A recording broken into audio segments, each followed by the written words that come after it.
We live in a fast-paced and hectic world where it's easy to feel overwhelmed, stressed, and out of control.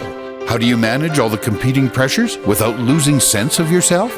How do you stay focused enough to not only plot a path, but follow it? Welcome to Master Your Life, a show that offers inspiration, insight, and intelligence, as well as success stories from many walks of life that can show you how you can control your own destiny. Our knowledgeable and entertaining host and her guests give practical advice that you can use every day in the quest to master your life. Now, here's your host, Leaha Mattinson. Hi, everyone, and welcome to today's show. I'm host Leaha Mattinson. It's my absolute delight and pleasure to welcome each one of you here today. I'm so glad that you're all here tuning in from wherever you are in this beautiful planet that we live on. I'm joined by my wonderful guest this week, Steve Scholl. Steve, how are you today? I'm doing well. Thank you for having me. Thank you for coming along for the ride on Master Your Life. We're talking today about great companies that are providing awesome solutions in the world. And many people might not be familiar with your company, Steve. So I wanted to give the spotlight to Community Shield and really for people to get an understanding of where Community Shield arose from and what it is that you're trying to create in this time of uncertainty. So welcome to the stage, Steve. And can you just dive in right with who is Community Shield? Of course. So my partner, Chris Miser, and I, business partner, we've always had philanthropic focuses in our lives as part of our business and personal lives. And over a year ago, when COVID started hitting, we sat down and started to map out some things we could do to help. And we were dealing with a lot of unknown things then that we know now that we did not know then. But, we really wanted to help. We had some resources we could, both time and some money we could devote to this. So we started with supplying some masks to some hospital districts where we could find them. And, they were running out. It was very simple and focused, but we wanted to expand it. So just kept working on it and looking at areas in which we could plug holes or create little supply chains. Started with local in our area with some medical clinics and doctors and whoever needed, we try to source it and get that for them. And moving through that process, that expanded into several different areas. Of course, now we're sitting here a year later. We know a lot more about COVID, the pandemic, which hopefully is subsiding here. I understand it's not. It's actually pretty severe and growing in other parts of the world. We have expanded our focus to worldwide issues, helping underserved communities and underserved countries with things like PPE, with testing, with vaccine, some therapeutics that have shown promise in treating symptoms of COVID, not curing it, but mitigating those symptoms, which is the most important part, which is that you survive it. So that's it in a nutshell, how we've expanded it and where we see the real focus, which is now translating away from the United States quite a bit and into those other sort of underserved countries. And of course, we have Mexico right near us here. I'm in Southern California. Things like the Philippines, India, Bahrain. A lot of these countries are struggling, and we really are looking at ways and working with them to help their issues as well. And so how did you get your start where did you guys come from that you just got together and went, I think we can give some solutions to these worldwide, really complex health problems that came up all of a sudden? Well, so my partner and I, we run a private equity hedge fund. And that's given us exposure to some worldwide resources and contacts.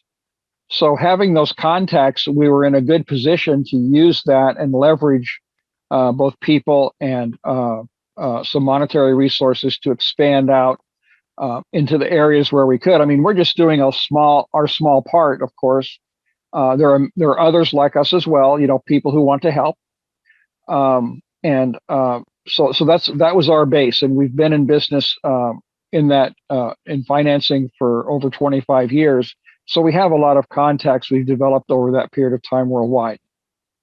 Right. Excellent. I love that. So it's like you saw a need and you went, how do we fill it with what we know, essentially? Exactly. Yes. Yeah.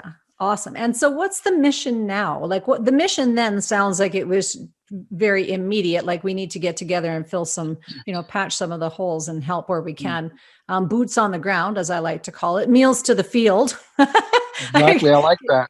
Get it happening, get it happening. Mhm. But so a year later, or a little bit more than a year later, what's changed in your mission? Do you think that it's expanded a little bit or clarified a bit more?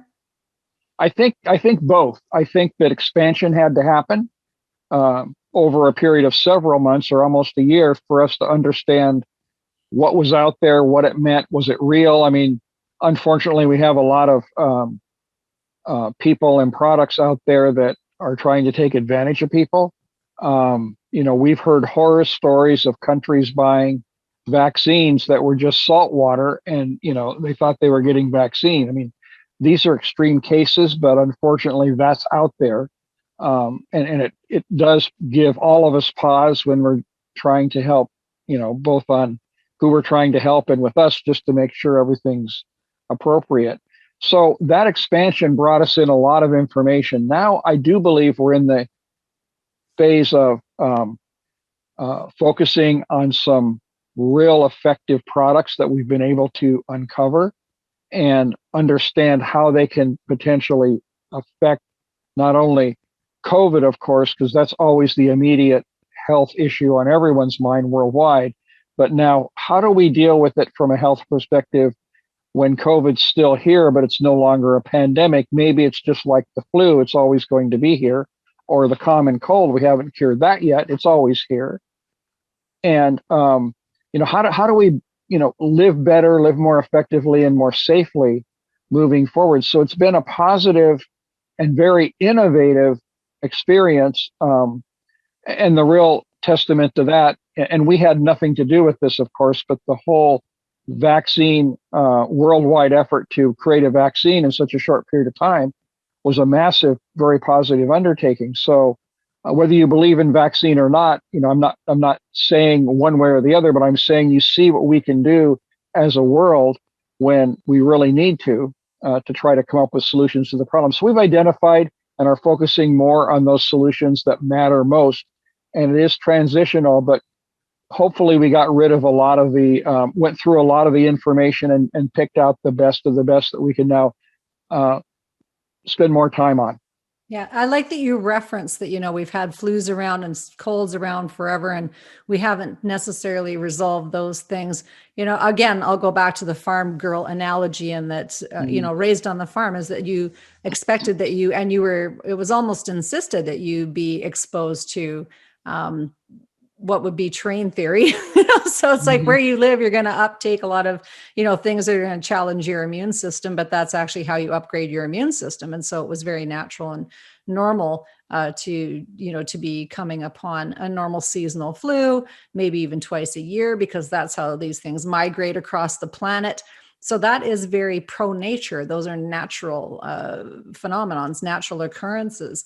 And that what your focus now seems to be a year later is that there is more of looking at these natural approaches to health and wellness, whether that's building immunity, handling things that are more complex, which I think is a really cool migration, going from being that whole fear, how are we going to deal with all of this stuff, to more calming down and going, all right, what are the things that are actually working, and how can people build good health, which again is a completely new thing for people to think about. People have been managing a state of illness for a very long period of time, but not really focused on health.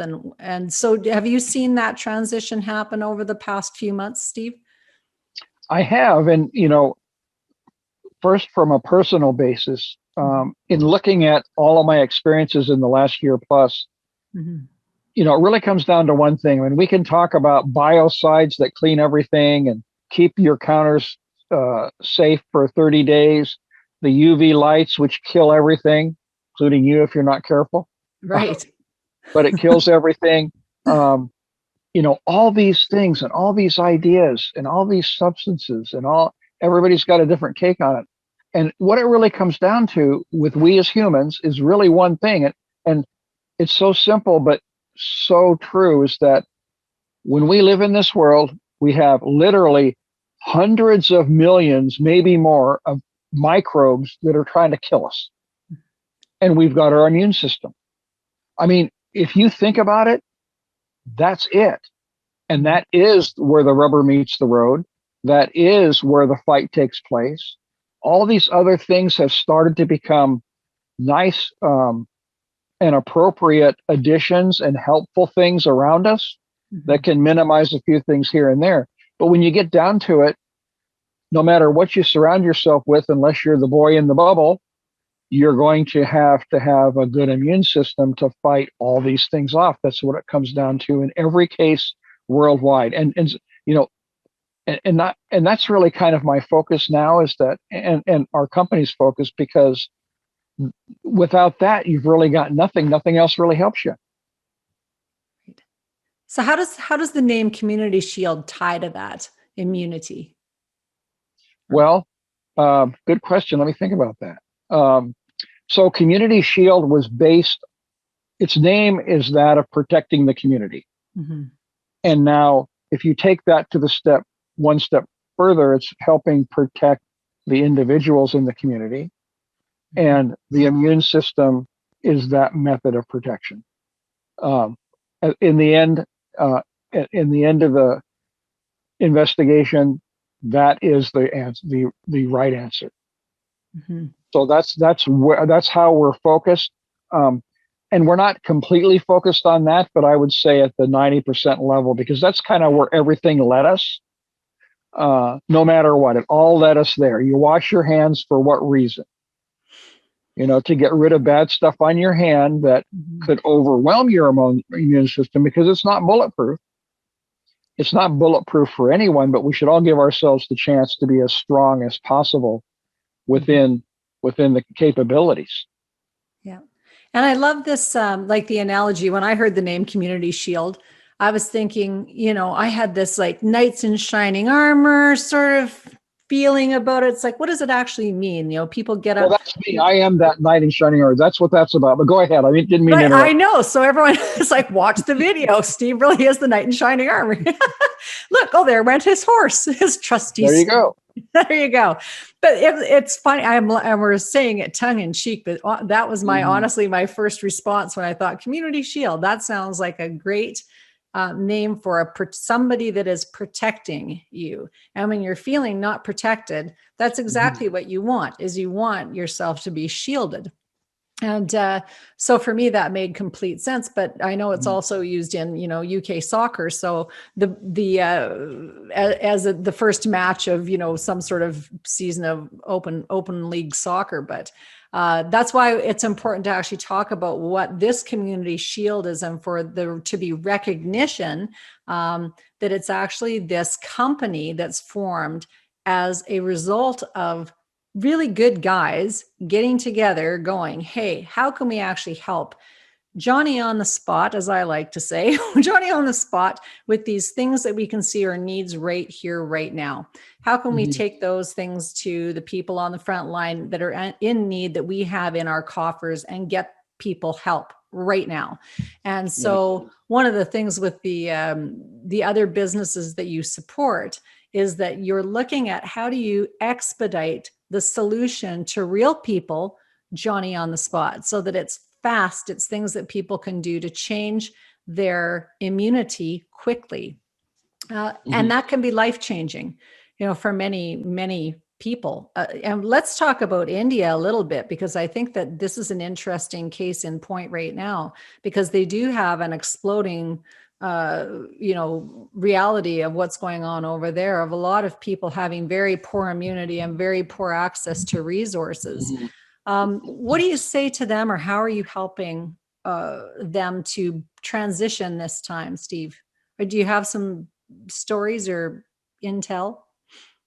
Yes. Well, intel we'll have to talk about offline, but Yes. It's certainly difficult. You have such a volume of people. You have an underdeveloped infrastructure to deal with it. Not necessarily the best conditions of sanitation. All those things go into making it a really difficult situation. We have been in contact with several of the people there, influential people, and talked to them about using some of the products that help with the cytokine storm in people's lungs. Again, trying to improve survivability in their population. I know that they have trouble, as I've heard, even getting vaccine out to enough people quickly. And India, of course, is the largest vaccine manufacturer in the world, and they've stopped all exports of vaccines from India to any other country until they get this problem under control. So the difficulty there, of course, is getting the vaccines out quickly enough and getting any other therapeutic out quickly enough to make a difference. The good things about therapeutics, as they're waiting for vaccinations to improve, is that therapeutics can be loaded in the back of a pickup truck. Most of them come in liquid or pill form that are not temperature sensitive. So you can get this out pretty quickly where you don't have to rely on someone to give a shot or to give 2 shots. You don't have to rely on medical personnel 2 times if it's a two-shot regimen. You can just start distributing and have them start taking those pills immediately. So that's the area that we're trying to help at this point. Some PPE we can help with, although they seem to be very well connected with that. So that's not so much an area where we can help. So we're concentrating on those therapeutics for them. Right. So let's dive into the therapeutics. And again, people think they have to wait until they have some sort of a jab, and that's not necessarily the case in order to create a natural immunity. And so right now in Canada, I think the population of people that have taken the jab is 50%. And so we're kind of at this split. And I know there's lots of people asking me, what is it I do to stay healthy? What is it I do to stay well? And, the bastion of health and wellness, I haven't been sick with anything for almost 20 years, nothing. So wow, so I'll have these little things that kind of float through I'll feel like a sniffle for a couple hours, and then it passes. But the reason is I've been very focused on natural immunity for a very long time. And that said, I know that people can build natural immunity. I was really excited about the products that Therapeutic Solutions and you guys brought to my attention, because it's the first time I've ever seen evidence. Patents have been taken out where these things can have such a dramatic improvement, cause such a dramatic improvement in people's physiology, their biology, their mental state. I myself have been taking them for Quadrimune for about a month and a half now. I think anyone who gets on a webinar with me would say, you look 10 years younger, right, Steve? I was going to say 15. Don't sell yourself short. Oh, 15 years younger. I know, better lighting this time around. But all joking aside, though, I feel great. And so I think that when I was already feeling pretty good, that to feel even better is saying something, and that really people are looking for alternatives, and people who are listening to this show to master your life are looking for ways to master their life and going, how do I actually create a biology that is well functioning, cognition that is excellent, executive functioning that is spot on.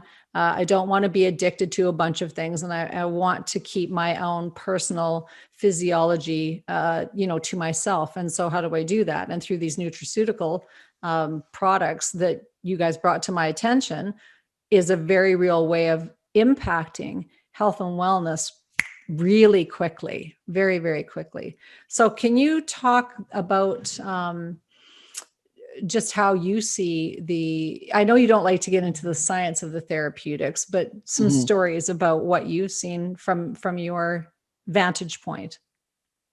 Well, and I think we discussed this in another interview.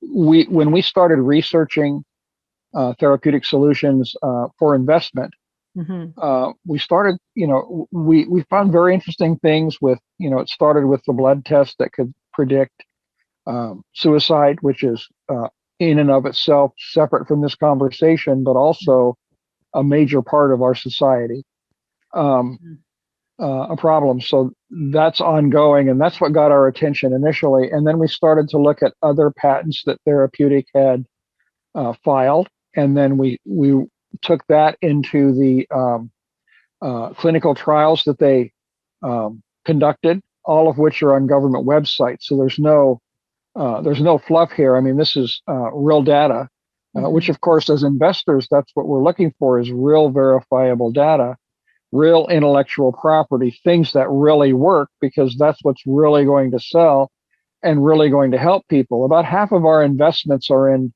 pharma, biomedical products, innovative ways to do new things that are sustainable.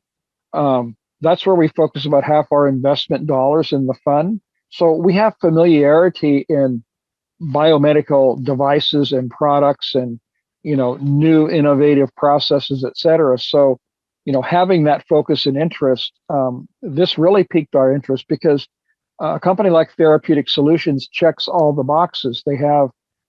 They see results, they take them into a higher level of clinical trial, they patent it, they issue press releases to get the word out. They've got everything there.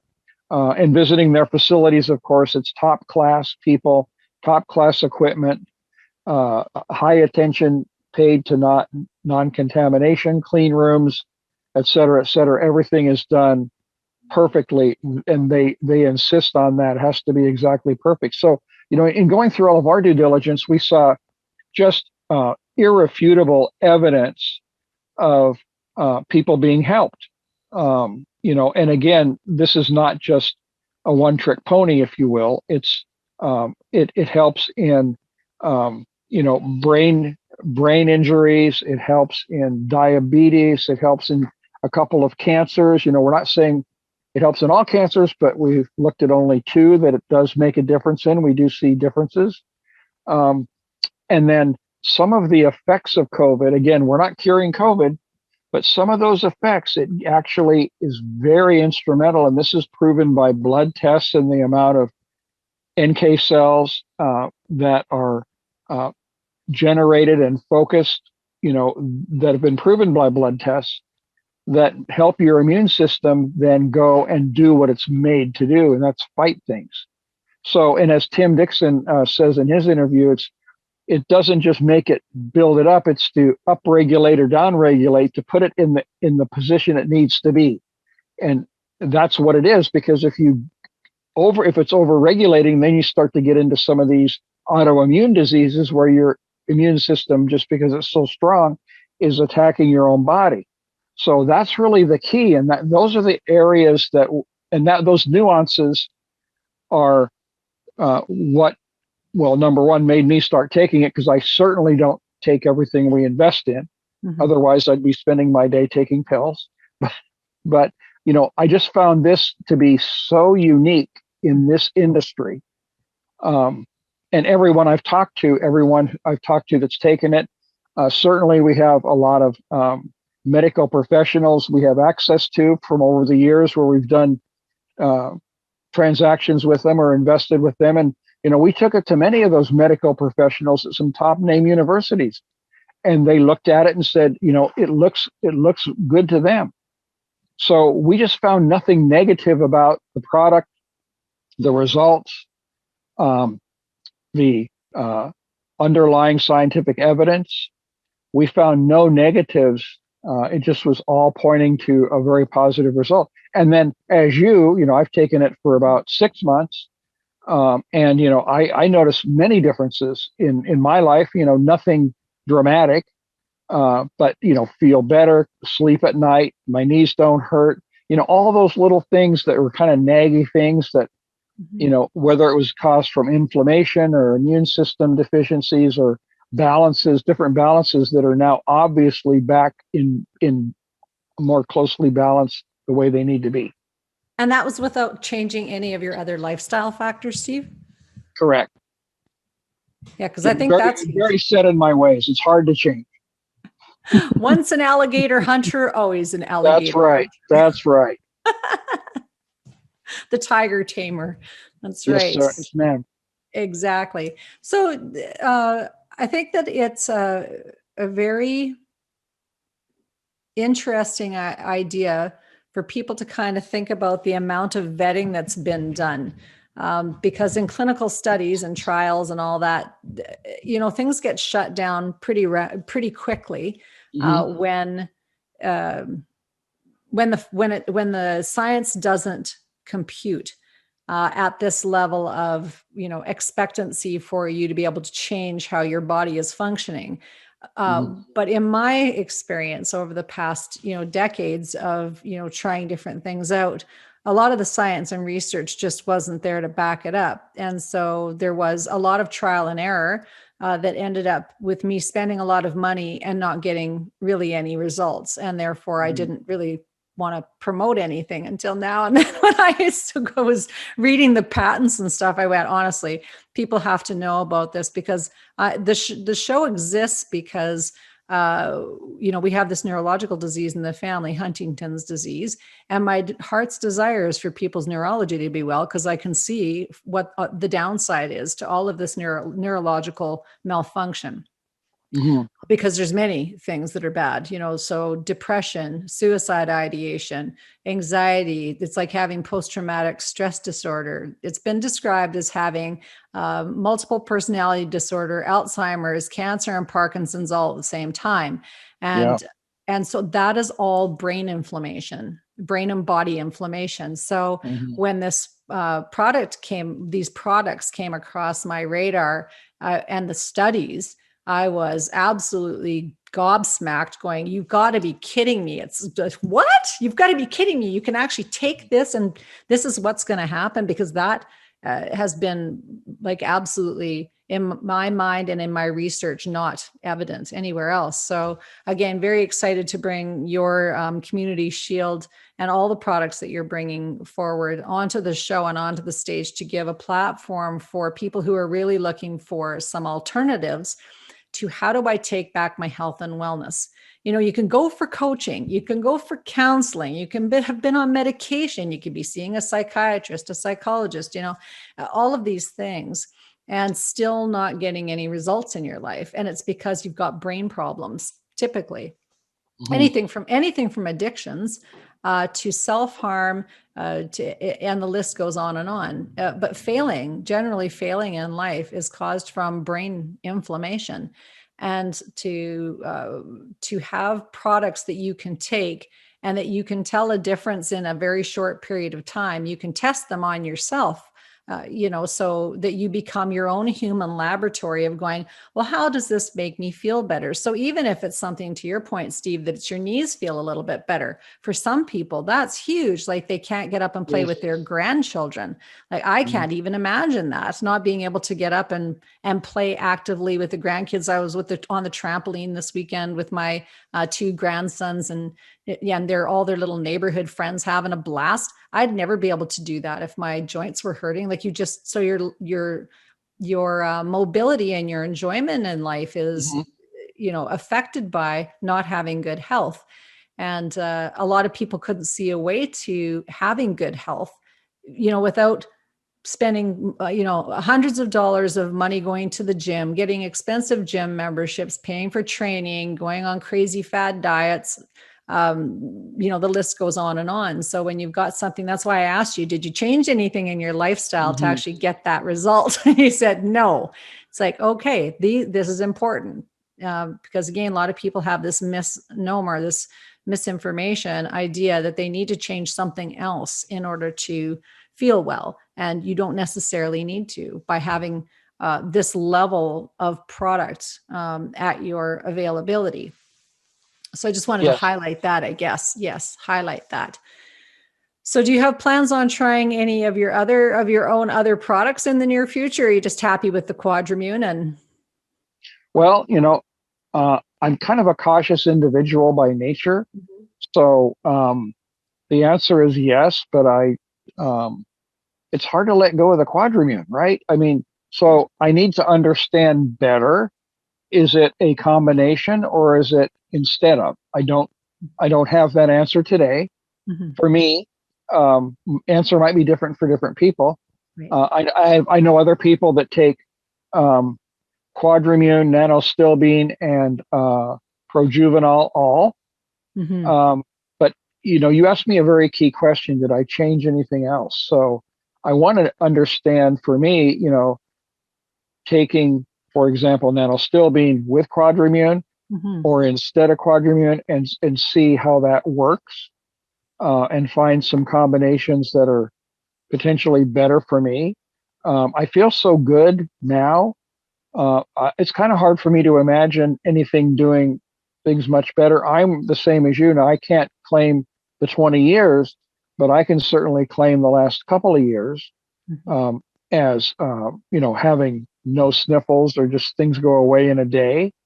But again, I'm going back to my little mantra that we talked about a few minutes ago, which is I kind of view everything as kind of a little battle going on in my head, which is all those microbes out there that I can't see, feel, or touch, which is always very unsettling for me. And then having that armor, if you will, Mm-hmm. which is the immune system. So, but yeah, I definitely want to try other things. I love projuvenol, the anti-aging aspect of that. It's like, how much do I have to take to get it to reverse? Right. Don't know, but I'll let you guys know. I have a special report on that. Excellent. But yeah, I mean, and aging is kind of interesting in that, when people say age is just a number, I mean, if you feel like you did when you were 30, when you're 60, Mm-hmm. that's what it's all about, right? And so, and then during that process, if you can mitigate these symptoms and problems at all, I mean, that's such a gift. Mm-hmm. Yes.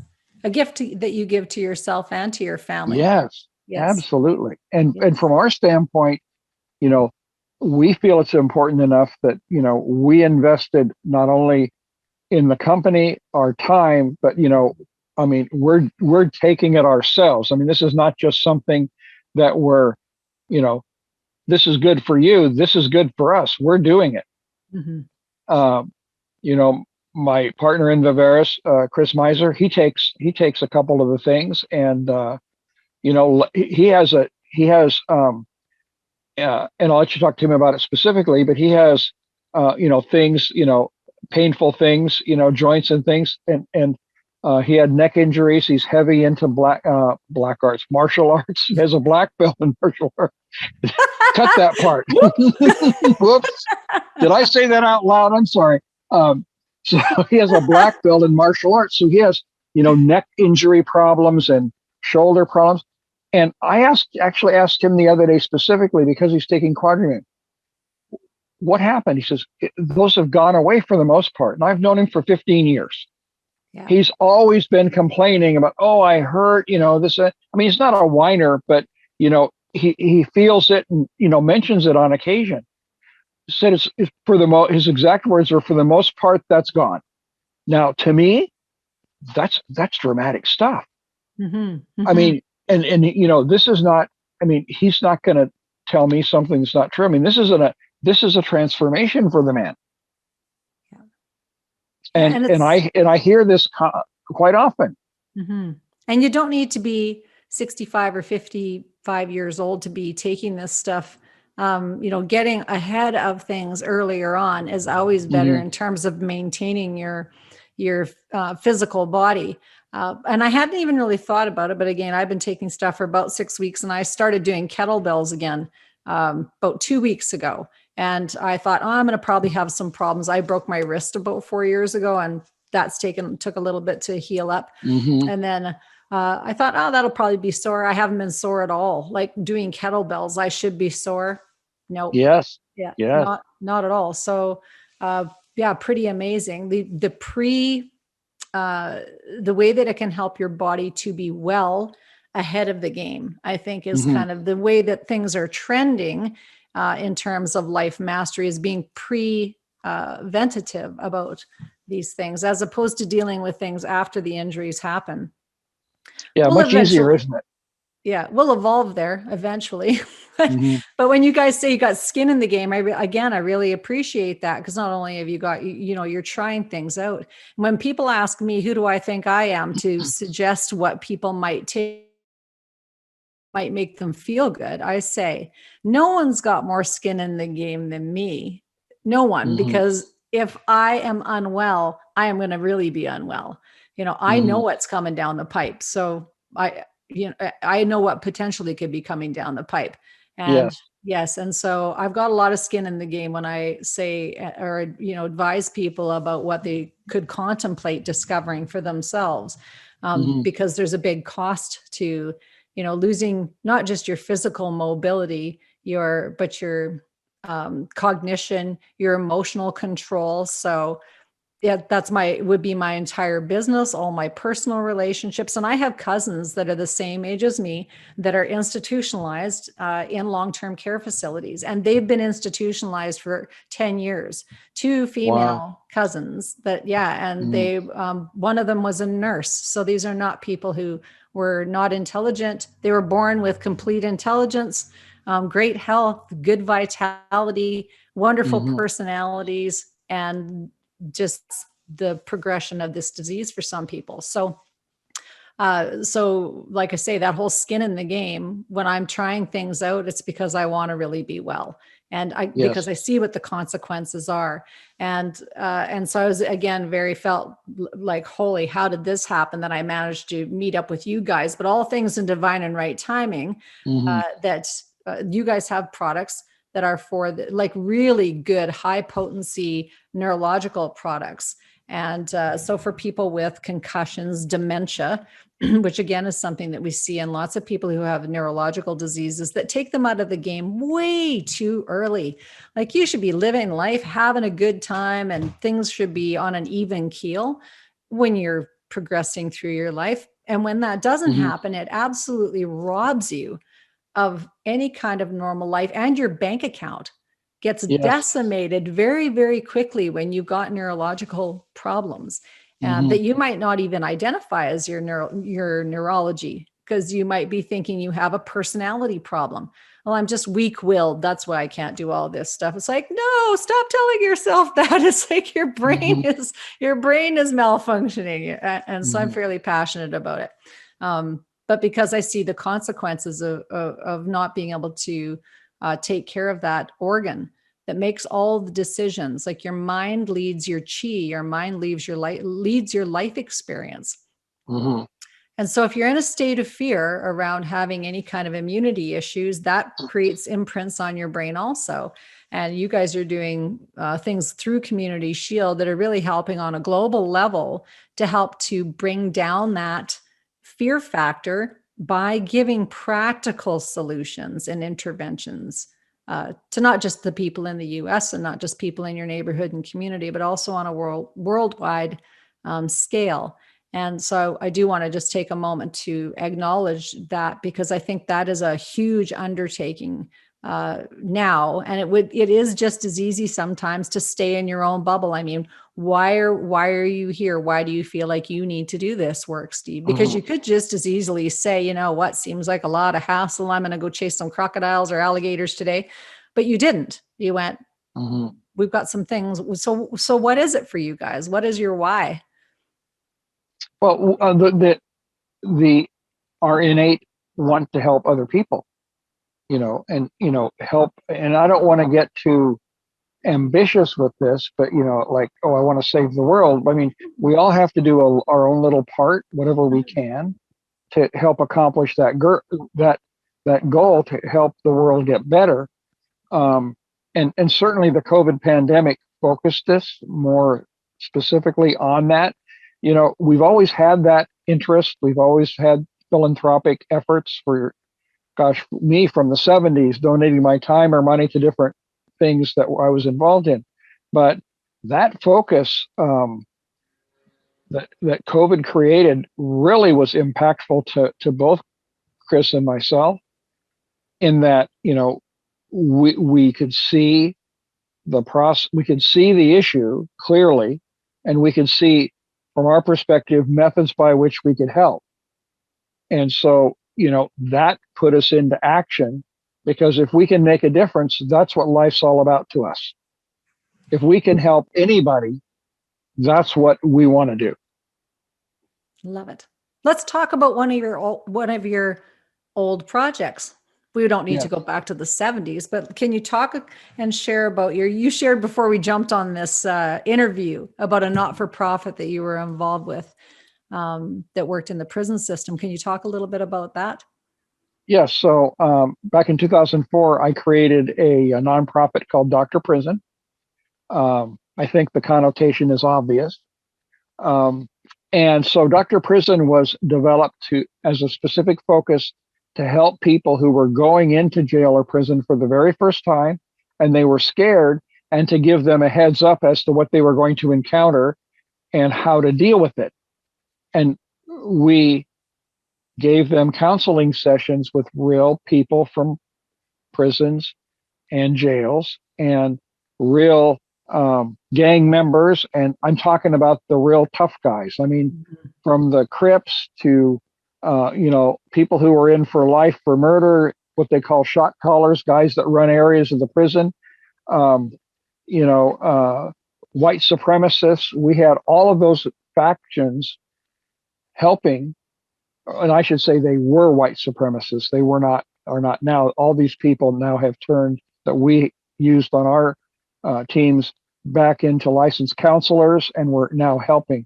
But putting people into situational scenarios, so it was impactful. I used to train horses for when my daughter was riding horses, and the first thing you have to do is get that horse to pay attention to you. Mm-hmm. And as soon as you get them to pay attention, that's where the learning occurs. And that attention is, it can be done with animals from many perspectives. It can be done from the reward side. It can be done from the fear side.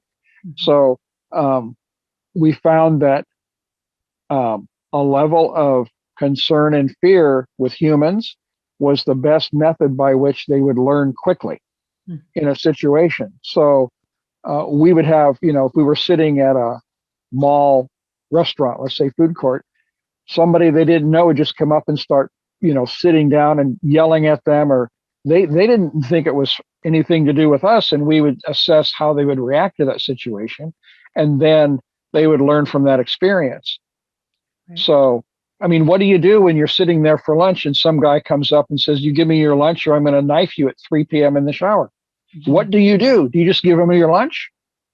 Well, the answer is no, because guess what happens tomorrow? Yeah. You're not going to ever get food again. Mm-hmm. So, it's kind of, you have to kind of start a negotiation process that, you don't lose face, you don't lose position and power, but you don't irritate the guy so much that, you do get stabbed in the shower, because those are real things that really happen. Yeah. So this was a whole process that we went through. And then, understanding from our perspective again, that if you're in prison, it's because you are addicted to something. Mm-hmm. Over 270 addictions are identified. I think that most people on the street, including me, off the top of their head, could name 5 to 7. But there are people who are, almost anything you can think of, people are addicted to that in their own mind. And when that gets fed, they take it too far, and they end up getting in trouble. Mm-hmm. And there they are. And then we expanded that from the people who are going into prison or jail to their families and their friend circles, because whether they're communicating with them when they're in prison or they're out, that whole culture surrounding that person has to change. Otherwise, when the person comes out, they're going to be back. And that's why we have such a high recidivism rate. Nobody takes care of the source of the problem. Right. So we we developed that into an overall what you should do. And we actually appointed counselors to each prisoner who was their lifeline to humanity, is what we called it, who were on call 24/7. And if that person needed help or had a question, or anybody in the family or friend circle, they could call and have a talk, ask a question. What should I do here? What should I do there? A lot of people are very upset. It's a very emotional time through the entire process. Everyone's out of control of the situation. And that's hard for most people to deal with. They have no control over anything. But that worked out well. We dealt with therapeutic communities. We dealt with, a lot of methods that we found that recidivism was reduced by about 80%. The problem in the prisons worldwide is the funding is very small for therapeutic solutions. And nothing to do with I'm talking about, the therapeutics, behavioral therapeutics, and solving that. A prison with 4,500 people, they can afford to treat maybe 100 or 200 of them. So you see, and those 100 or 200 that they're treating have a high level of impact, meaning their recidivism is down to about 20%, whereas the rest of the population is 80%. But getting government to focus on the real issue has always been a problem. It's very expensive in comparison. That money is the issue there, but the solutions are available and interesting business. But I set it up because I had a real interest in that process, because prisoners are kind of throwaway people. Mm-hmm.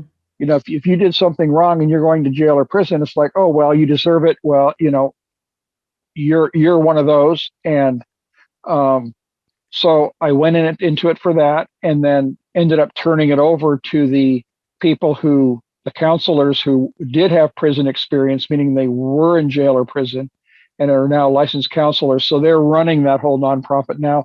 I talk to them, once a month, kind of give advice, a little bit of guidance here and there, but they're doing it, and they should be doing it because they have the real experience and they have the education to help people much more than I.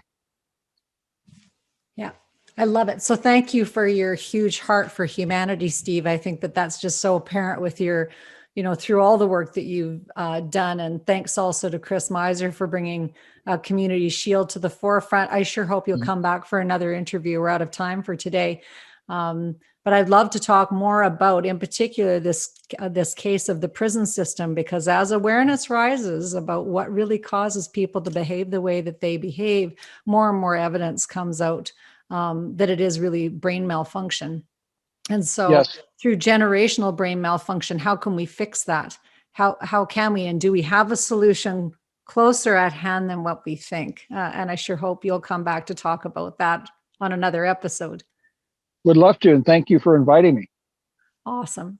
All right, everyone. Thanks for joining in today. You can find out more about Community Shield and therapeutic solutions on the masteryourlife.ca website.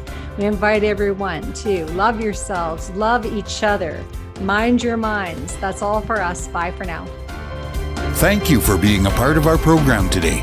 Master Your Life is a presentation of Leaha Mattinson Enterprises, Inc. Join us next time on Master Your Life, helping you to discover the very best of you.